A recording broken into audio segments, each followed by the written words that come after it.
Muito obrigado, galera. Valeu. Poxa, aqui não é um lugar que a banda Limão Rosa fez um show no passado. Muito bom, muito bom. Meus amigos, muito obrigado por estarem juntos aqui conosco neste domingo à noite. Presente aqui, ó, pra representar você aqui, ó. Muito obrigado pelo presente aí, cara. Já vou abrir, deixa eu começar o discurso, né? Senão não falamos com vocês. Mas eu vou agradecer o seu presente e vou abri-lo na hora certa. Muito obrigado a todos, pessoal, novamente. Prazer estar aqui com vocês. Começar com um caos muito engraçado. Eu estava no hotel, né? A gente parou no hotel, foi deixar as coisas e se preparar para vir para cá. Eu fui dar uma entrevista para um sujeito muito legal, muito gente boa. É um índio que fica fiscalizando coisas. É o índio esse aí. E aí só que ele está trabalhando na Record News. E aí veio a pauta de perguntas da Record News. E assim, né, agora a gente vê como é que foi. Assim, políticas de interior são complicadas. Não que Goiânia seja interior, mas vocês vão entender como eu vou falar. A mídia costuma estar muito próxima dos governos. Aí perguntas, Renan, explique por que o governo do Caiado é tão bom. Pergunta número 2, você gosta de falar de segurança pública? Diga por que não seria melhor ter o Caiado cuidando de segurança pública, já que ele cuida tão bem da segurança pública de Goiás. Eu virei pra câmera e falei, Record News, disfarça, disfarça. Eu não sei se a SECOM de Goiás está pagando, mas pelo amor de Deus, óbvio que não, óbvio que tá, mas assim, pelo amor de Deus, que coisa horrorosa. E acontece dessas, né? E é muito louco porque eu rodei estados no Nordeste que a mídia, as rádios estavam muito no bolso das esquerdas, mas assim, disfarçavam melhor. Aqui eu já cheguei tomando, toma ele um Caiado aí, ó. Gente gosta do Caiado aqui, ó. Aqui se gosta do Caiado. Né? Então ele deveria estar ganhando no primeiro turno o presidente da República aqui em Goiás, mas não é o que as pesquisas mostram exatamente. Então, ok. E por que elas não mostram? Na verdade, o eleitor daqui, por enquanto, ele está mais bolsonarizado, o que mostra um problema muito claro de liderança. Não adianta nada você falar, eu tenho um número bom aqui e ali, porque número bom o Eduardo Leite tinha melhor do que os demais, em termos de recuperar um estado que estava quebrado, se você não é um líder. E a crise que o Brasil passa é uma crise de liderança, acima de tudo. E esse é o ponto que nós estamos tratando. O Brasil é um país que está moralmente destruído, economicamente destruído. Em termos de infraestrutura, a gente está no mais absoluto e profundo buraco. Nós somos um país que está se transformando rapidamente, nem mais lentamente, rapidamente no narco-estado. Nós somos um país que perdeu confiança em si. Nós somos um país onde as pessoas que servem de exemplo são as piores pessoas possíveis. A gente abre aquelas páginas de fofoca para ver de quem o povo gosta de ouvir falar. E aí são apenas pessoas, eu nem digo que elas são ruins, eu acho que elas são asquerosas. As pessoas que são colocadas como exemplo para nós aqui no Brasil são asquerosas, são deploráveis. Isso é sintomático de um país que perdeu o sentido. Boa parte, assim, em todas as áreas, do esporte, a mídia, da cultura política, tá tudo desgraçado. Se eu entrar no meio religioso, eu vou encontrar também uma parte importante de donos de igreja se envolvendo em escândalo de corrupção. E isso é muito claro que quando o país chega nesse buraco, ou ele mergulha e vai para uma convulsão social, ou ele se recupera. E ele se recupera através de um grupo de pessoas que se nega a aceitar aquele quadro daquele país. Muitas nações passaram por isso. E eu acho que nós somos a geração que está falando esse basta, dando esse basta para esse problema bizarro que o país passa. Os escândalos de corrupção que estão tomando o Brasil, eu falo do INSS, falo do escândalo do Banco Master. Reparou que ninguém mais fala do Banco Master? Ninguém, isso aí não existe. Saiu completamente do noticiário. Lembrando que o escândalo do Banco Master se deu também através de decretos e projetos de lei que passaram em governos estaduais. Vocês sabem que passou aqui, né? Até o Pedro já fez vídeo sobre isso. Passou aqui. O Banco Master foi beneficiado por um projeto de lei que passou aqui em Goiás também. Assim como passou em Minas e passou em vários estados. E nós temos que ter isso em perspectiva. Nós somos um país que está derrotado e que desistiu. O sintoma nosso maior é da desistência. E o fato das pessoas estarem hoje indo às pesquisas, não às urnas ainda, e ainda mencionarem o Lula e membros da família Bolsonaro como alternativa, significa que uma parte importante da população nossa desistiu. Quantos de vocês não percebem que os seus pais desistiram? Que é quase impossível conversar com eles, Eles, eu já gosto do fulano. Contra o Lula, né? Quando eu estava na Bahia, era mais ou menos isso, só que o exemplo que eu usava era contra o Bolsonaro. Porque lá as pessoas desistiram a PT. Aqui as pessoas ainda desistem a Bolsonaro. É um modo de ser. Mas é uma resistência. É uma falta de vontade. E o fato de vocês estarem aqui conosco no domingo à noite, o fato de a gente ter feito a inscrição e estar fazendo esse evento, e vai rodar não só aqui em Goiás, vou rodar Mato Grosso, vou rodar Mato Grosso do Sul, é para recuperar e levantar as pessoas para o que precisa ser feito. Nós temos uma chance única de nos tornarmos um país de primeiro mundo. E olha só como esse país, ao mesmo tempo que ele é amaldiçoado pela falta de moral, pela falta de inteligência das suas lideranças, do outro lado ele também é abençoado. A oportunidade que as terras raras, que boa parte delas estão aqui em solo goiano, nos traz de nos situarmos novamente numa posição favorável a nós, no grande concerto mundial das nações, é gigantesca. Essa questão do tarifaço do Lula, que o Lula está comemorando agora, ela poderia se resolver numa mesa de negociação, em novos termos, não só com o governo norte-americano, mas com a União Europeia, com o Japão, com Taiwan, com a Índia, com o Canadá. Isso está descrito, inclusive, se vocês vão ter acesso ao nosso plano de governo, que inclusive foi recusado, nosso plano foi recusado pelo TSE, porque era grande demais. Então a gente vai ter que protocolar uma versão menor. Mas ele vai estar disponível para vocês no tamanho correto e nós falaremos disso. E isso vai impactar, se nós soubermos sentar para negociar com norte-americanos e com outras nações sobre as questões da terra rara, cara, de uma maneira bizarra de positiva para vocês. Porque não basta extrair. Hoje eu gravei já meu primeiro vídeo aqui em Goiás, das aventuras. Né? O primeiro foi perto de Niquelândia, na verdade depois de Niquelândia, visitando a fábrica anglo-americana de extração de níquel. Porque aqui o níquel é extraído e mandado embora. O níquel não é processado. O níquel depois não vira bateria aqui em Goiás. O níquel é extraído e mandado embora. É muito engraçado que a empresa, inclusive, tem um aparato de segurança super pesado. Você vai gravar ali na frente, chamando os seguranças. Falei, tem algo muito estranho acontecendo aqui. Vamos levantar o drone e já colaram duas equipes de segurança. Gravamos do mesmo jeito e vai sair do mesmo jeito. Só que isso é sintomático, tá? De que as riquezas naturais, pela falta de inteligência, não se tornam nada além de riquezas naturais. E riquezas naturais em países pobres como o nosso. E lembre-se, o Brasil é um país pobre. Tem gente que fala assim, não, nós somos um país muito rico. Não, nós somos um país muito pobre. O Brasil é pobre. Se você pegar toda a renda produzida pelo Brasil e dividir pelo número de pessoas, você vai ter uma renda per capita baixa. Menor do que muitas nações do Oriente Médio, da Ásia Central. Nós somos um país pobre. E nós estamos ficando mais pobres quando comparados com o mundo. Nós temos que trabalhar muito mais do que a gente trabalha. Inclusive, desculpa fazer essa digressão, né? Mas a gente está vendo a discussão sobre o que no Congresso? Sobre trabalhar menos e ganhar mais. É mentira.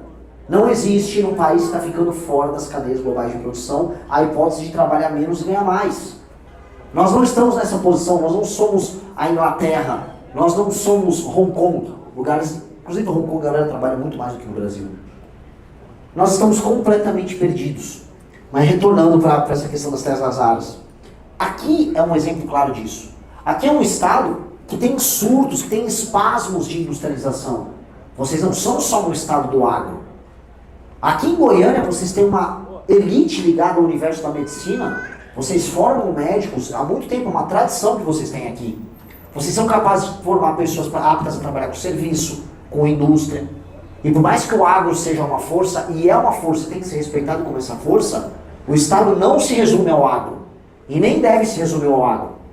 Aqui, tendo as terras raras, nós temos que ter o processamento das terras raras e uma indústria correlata. Trabalhar o disprósio, o neodímio, você fazer os super ímãs. Ímãs que vão no iPhone de vocês. Se vocês pegarem aí o iPhone, a parte que vai que sai o áudio, ou mesmo lá os fones de ouvido super pequenininhos, todos eles, nas ligas especiais, vão componentes como disprósio e neodímio. E esses componentes tem aqui em Goiás, estão debaixo do chão aqui em Goiás. O mundo inteiro está vindo aqui brigar por essas terras aqui em Goiás. Acordos escusos dos mais diversos vão ser feitos sobre isso. Agora nós, como povo, ficamos apenas com as migalhas, porque as nações pobres, administrados por uma elite corrupta, sempre permitem que a elite corrupta se aproprie dos seus recursos naturais, os vendam em acordos e conluios com outras nações, fiquem multimilionários ou multibilionários com isso, e as pessoas não sintam o efeito dessa riqueza. Hoje, quando se fala em terras raras, você tem grupos econômicos dos mais baixos, ligados a grandes bancos, ligados especialmente a políticos, se apropriando deles. E já correndo para fazer negócio com os gringos. Eu, como presidente, vou brecar tudo. Eu vou brecar absolutamente tudo. O Plano Nacional de Terras Raras tem que passar necessariamente por um plano geopolítico que passe pela industrialização do Brasil. Porque hoje, tendo 20% das reservas globais e uma parte boa delas aqui no estado do Goiás, nós temos que olhar para os Estados Unidos, olhar para os semicondutores que Taiwan faz, olhar para a vontade do Japão de se reindustrializar, olhar para a Europa e visar, aqui é a única oportunidade que vocês têm de ter acesso a isso. Só que eu quero a tecnologia e eu quero produzir esses componentes aqui. E vocês têm muito a ganhar com isso. Só que eu terei que passar por cima de boa parte da classe política e econômica que já estão vendendo e negociando esses recursos. Um recurso natural que não necessariamente se enquadra nas terras raras, mas faz parte do mesmo contexto. Urânio. O Brasil tem urânio. Em alguns lugares diferentes. Tem urânio lá em Minas, tem urânio lá no Ceará, tem urânio na região amazônica. O da região do Ceará, ele está sendo negociado por um parente, acho que é o primo ou irmão, de um sujeito chamado Gilberto Kassab. Alguém conhece Gilberto Kassab? Mas ele é vice de quem? Por que ele está negociando o nosso urânio? Porque ele é o cafetão que o Caiado chamou. Por quê? Não é? Por que ele está negociando? Será que o Caiado vai brecar as negociações da família do Kassab envolvendo urânio? Outra coisa que a família do Kassab gosta também de mexer é com energia termoelétrica. Eles trabalham com uma termoelétrica lá na região sul. Misteriosamente, quando o Centrão se apoderou das termoelétricas, o partido do PSD começou a ter acesso. Que engraçado! Mas que engraçado essas coisas que acontecem. Num país que é visto pelo mundo como uma reserva de recursos naturais, a nossa elite política virou grande investidora especializada em geologia para encontrar minérios e tal. É um país muito engraçado.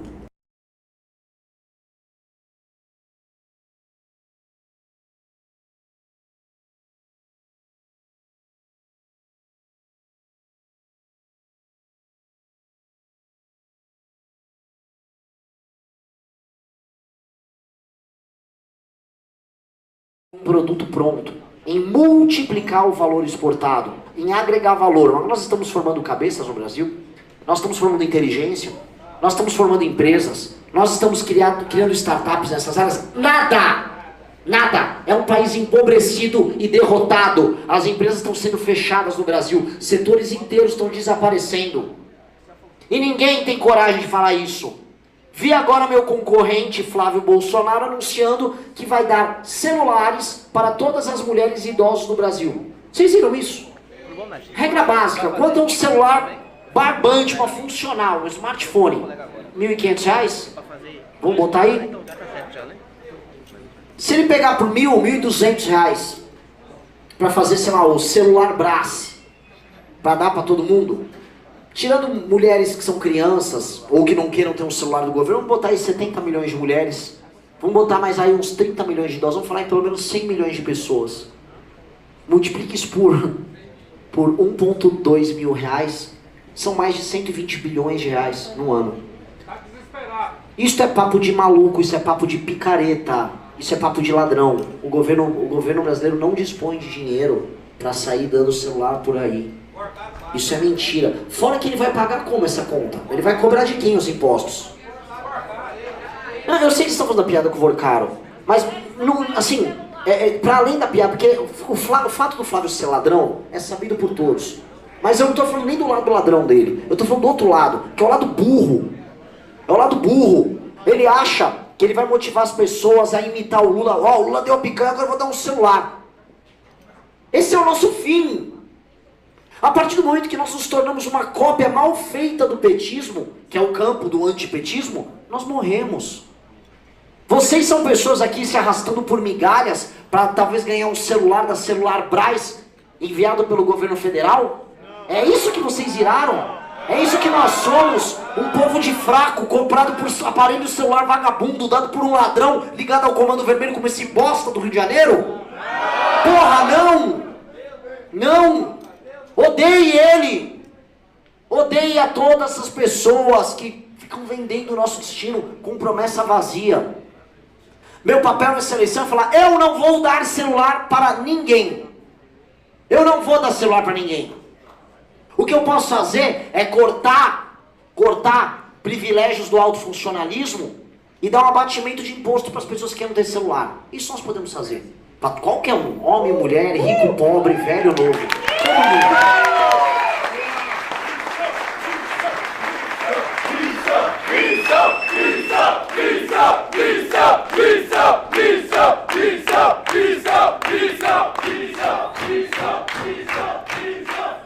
Eu posso fazer isso não porque eu vou fazer populismo, mas só porque isso aumenta a nossa produtividade e cabe no orçamento. Se cabe no orçamento, se eu corto de um lado e economizo de um lado e posso investir no outro, tá tudo bem.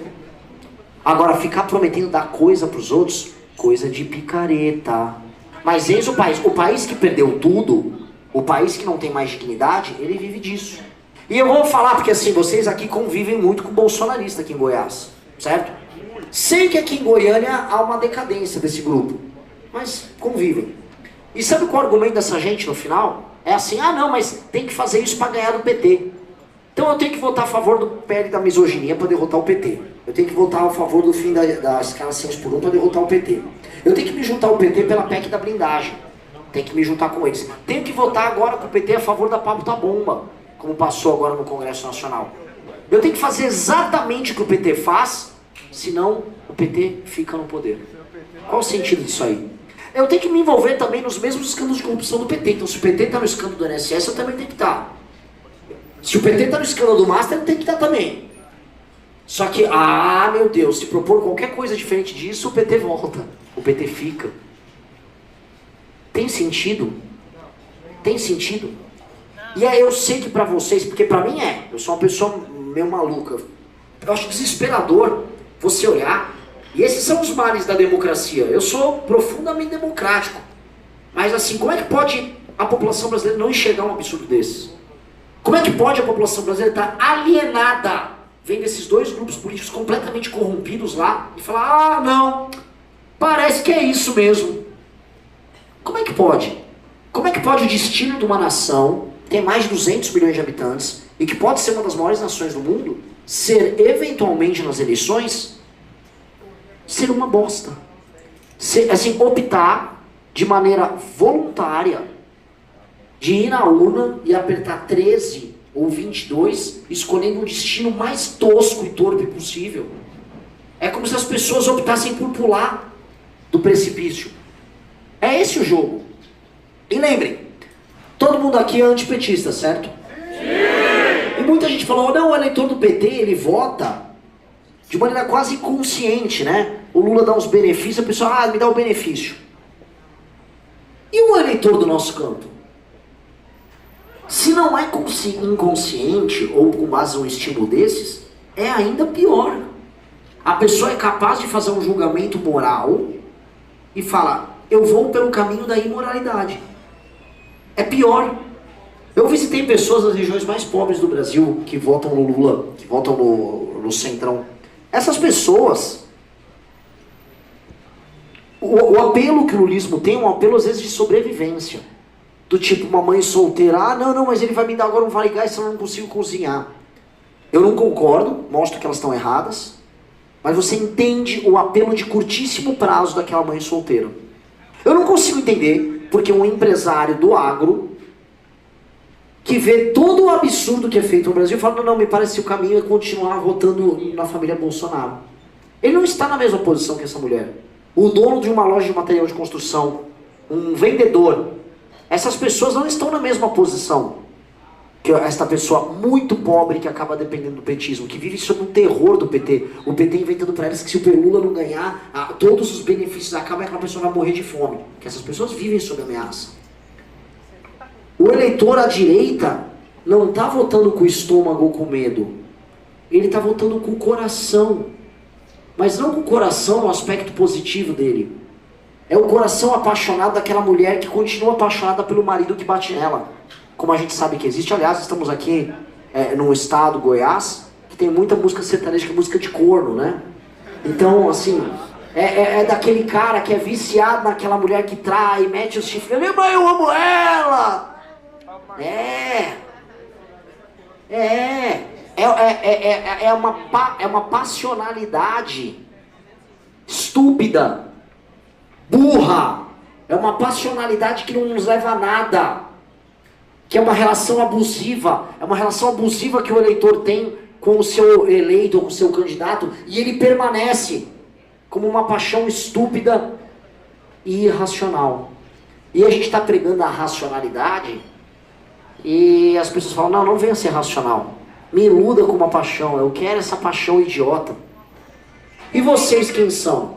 Vocês são as pessoas que, vejam, compraram um caminho da racionalidade, vocês compraram um caminho que é um caminho muito corajoso, de se negar a abaixar a cabeça para a maioria, e vocês estão construindo um futuro.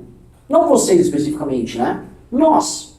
Eu estou aqui com vocês em Goiânia, mas eu estive em Salvador, eu estive em Belém, eu estive em Porto Alegre, eu estive em Canoas, eu estive em Curitiba, eu estive em Maringá. Existe um Brasil maravilhoso em todas as regiões dele, em que as pessoas têm a mesma disposição corajosa que fizeram você estar aqui. E esse Brasil, mais do que o Brasil de Lula ou Bolsonaro, ele se prova um Brasil sensacional. Todo mundo que nos acompanha trabalha ou pretende trabalhar. Se não está trabalhando, está estudando. Tem posições firmes e sustenta suas posições firmes. Topa perder em nome das posições firmes que adota e dá exemplo para as pessoas ao redor do seu caráter ao fazer isso. O nosso grupo político, ou as pessoas que nos apoiam, são justamente o melhor do Brasil. E eu vejo esse melhor do Brasil justamente nas melhores posições. Quando eu fui nos Estados Unidos palestrar em Harvard, as pessoas que eu encontrei praticamente todos os estudantes brasileiros ali. Todos nos apoiando. Encontrei brasileiros em Berkeley, Stanford, em algumas das maiores universidades americanas, ou do mundo, pra gente falar aqui. Posso ir no ITA, posso ir no INSPER, posso ir nas melhores faculdades, nós vamos encontrar o melhor capital humano possível do Brasil falando. Estamos com esses caras. Nas melhores empresas, fundando as melhores startups. Só que quando eu desço a pirâmide social, eu vou encontrar um garoto que está ralando, trabalhando 7 dias por semana como entregador, que veio de uma família difícil. Uma pessoa moralmente resoluta, que optou, no bairro humilde que ele veio, não seguir o caminho do crime. Optou por ralar. Esse cara aqui é um exemplo de um brasileiro foda. Ele está com a gente. Essas pessoas estão com a gente. Os melhores brasileiros já estão com a gente. E isso é uma notícia sensacional. Porque se a gente quiser fazer qualquer coisa minimamente séria, os melhores precisam estar conosco. Se a gente monta um grupo político composto pelos piores, que grupo nós somos? Que grupo nós podemos ser? Olha aqui um entregador, uma salva de palmas para você.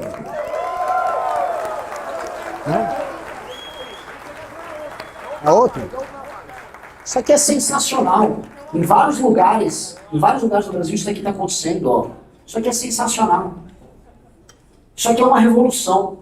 São pessoas que não ouviram nem o chamado do crime, porque vieram de baixo, nem o chamado do populismo barato. São pessoas que adotaram o caminho de fazer o que é certo. Se o seu grupo político, eu volto a repetir, ele atrai os melhores, o seu grupo político é melhor, ponto. Ponto. Esse é o cálculo. Se as melhores pessoas estão conosco, é porque somos melhores. É porque aquilo que nós acreditamos é melhor. E nós, portanto, temos que chegar ao poder. O poder pertence aos melhores. Não a quem é popular ou quem engana mais.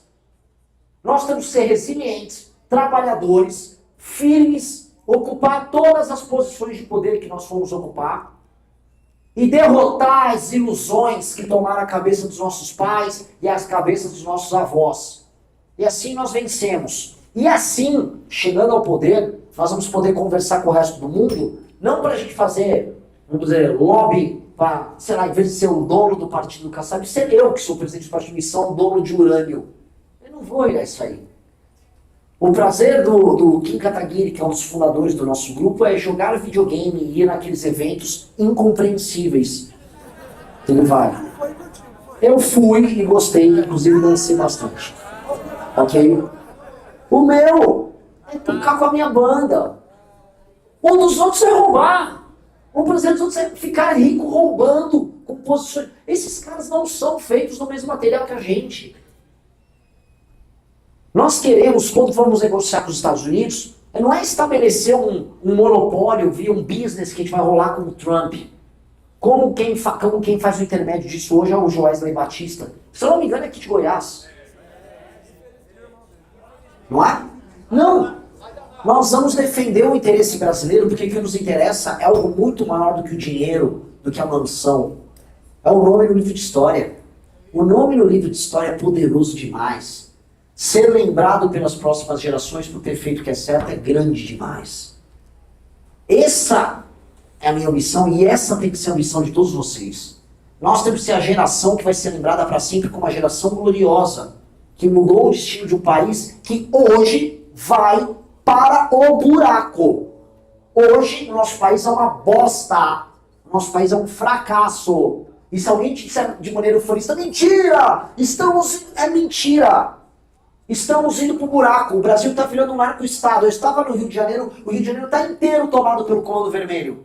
Em Brasília, as facções políticas estão todas arroladas no escândalo do Banco Master, do STF ao petismo, ao bolsonarismo, ao centrão. O Flávio Dino me intimou agora, como presidente de um partido, a ter que responder sobre emendas parlamentares, eu e mais outros 20 partidos. E eu sou o único partido, talvez tenha mais um ou dois, que não está arrolado nos esquemas do orçamento secreto. Todos os demais estão roubando centenas de milhões de reais cada um. Fui descobrir, só no Ceará, as emendas destinadas pelos deputados, especialmente as ligadas ao orçamento secreto, dão um rebote, que é o pagamento de volta para o deputado, na casa dos 30% a 40%. Quando você vê que as emendas hoje no Brasil estão na casa de 60 a 65 bilhões de reais, vocês têm ideia do tamanho disso? Então quando eu falo que o Brasil está acabado, eu não estou fazendo um exagero, eu não estou falando, não, veja só, é um apelo para vocês de uma maneira... Não, eu estou falando literalmente, o Brasil está moralmente destruído. O Brasil como nação perdeu o bonde da história. O Brasil está pobre. O Brasil não tem tecnologia para nada. Está tendo uma revolução envolvendo IA, inteligência artificial, a gente nem sabe o que é isso. As pessoas fazem montagem de gente pelada na IA aqui. A cultura de massas do Brasil é um lixo. Inclusive aqui de Goiás também. Vocês exportam muita porcaria. Já falei isso. Não só ele, né? Mas tudo bem. Ela é daqui? Puta que pariu. É do Paraná. Eu também acho que é do Paraná.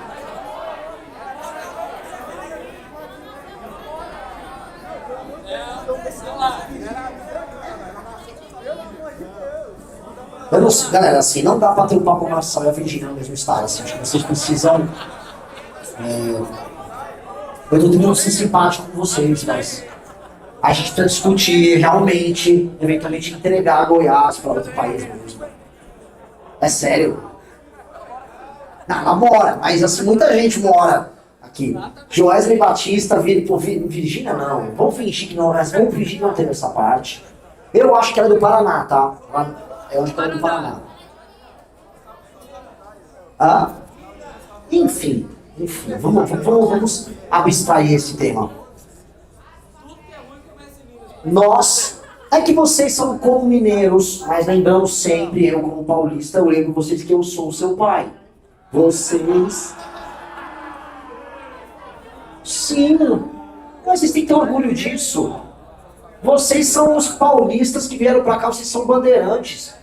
Vocês são bandeirantes. Só pra avisar, assim, os bandeirantes saíram lá de São Paulo, tá? Só pra avisar, assim, e devia achar, pô, super legal. Até porque eu não vou falar só a parte ruim. Aqui, hoje, é o único Brasil que está, em alguma medida, em algum grau, vencendo. O Brasil que cresce é o Brasil, vou puxar uma sardinha pra cá, o Brasil da Paulistânia, que começa lá em Campinas avança pelo interior, pega uma parte do Paraná, vai pegar Mato Grosso do Sul, vai pegar Goiás, naquilo que nós chamamos do Grande Goianistão.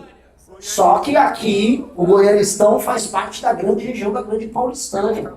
E vocês fazem parte deste Brasil. Pioneiro, bandeirante, trabalhador, caipira, comedor de galinhada, que mantém as tradições mais antigas do Brasil. Tá?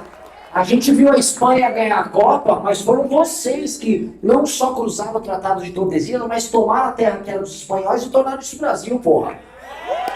Isso aqui. Vocês são filhos diretos dessas pessoas. Isso é sensacional. E hoje vocês são o Brasil que dá certo. A despeito do Pablo Marçal. Tá? Porque tudo vem com uma conta, você tem que ter um balanço, um pouco de droga e um pouco de salada. Então, tem que contrabalancear. Mas é um Brasil que dá certo aqui. E é um Brasil para dar muito certo.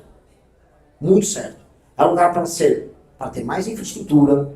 É um Brasil para se industrializar, para gerar aumento de complexidade nas atividades econômicas. E é um Brasil, e aqui eu vou falar o problema na alma goiana, estudos de nerd, eu adoro falar sobre esse assunto. O problema na alma goiana e o objetivo que o Estado de Goiás tem que ter nesse sentido. Goiás está se tornando elite econômica, mas ele não é visto pelo resto do Brasil como elite, como alguém que vai se sentar na mesa para mandar. É como se o Brasil tivesse sido mandado por uma elite que ainda está no Rio de Janeiro, alguma coisa que está em São Paulo, alguma coisa que está com os barões políticos do Nordeste, mas vocês não existem no mapa. E aí, em grande medida, o defeito estético que eu comento lá, da casa do Gustavo Lima, do Pablo Marçal, da vontade de ostentação, vem muito da vontade de vocês assim, nos vejam, me reconheçam, porque vocês estão fazendo a lição de casa. Goiás é um estado, e de muito tempo, que está contribuindo demais com a federação. Contribui muito, paga suas contas, se constrói, mas não é tratado como o Brasil que o mundo tem que conhecer. Lembre-se sempre daquela coisa, toda vez que tem abertura de Copa do Mundo, ou teve abertura das Olimpíadas, vocês foram lembrados? Em algum momento. É sempre assim, uma favela, aí vai aparecer um cara fazendo uma capoeira, aí vai aparecer um índio jogando uma flecha, e meio que jogo que segue. Aí o cara acabou depois. Quando vem os memes da soberania nacional, vocês também não existem para isso.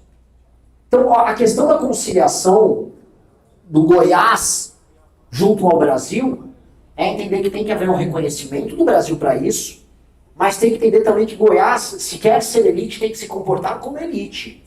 E se comportar como elite é produzir coisas de elite. Eu não estou falando só de produto, eu estou falando de cultura. Eu estou falando de exemplo. Eu estou falando de ter as melhores pessoas nas melhores áreas. E não exportar Pablo Marçal. Isso vai tornar vocês elite, porque vocês merecem ser. Porque materialmente falando, vocês estão entregando para o Brasil. E cada estado tem o seu desafio. Tem estados que têm que lidar com o desafio da decadência. Imagina o desafio do Rio de Janeiro. Que é o da decadência total e completa. Ceará, que é a tomada do estado total pelo crime organizado.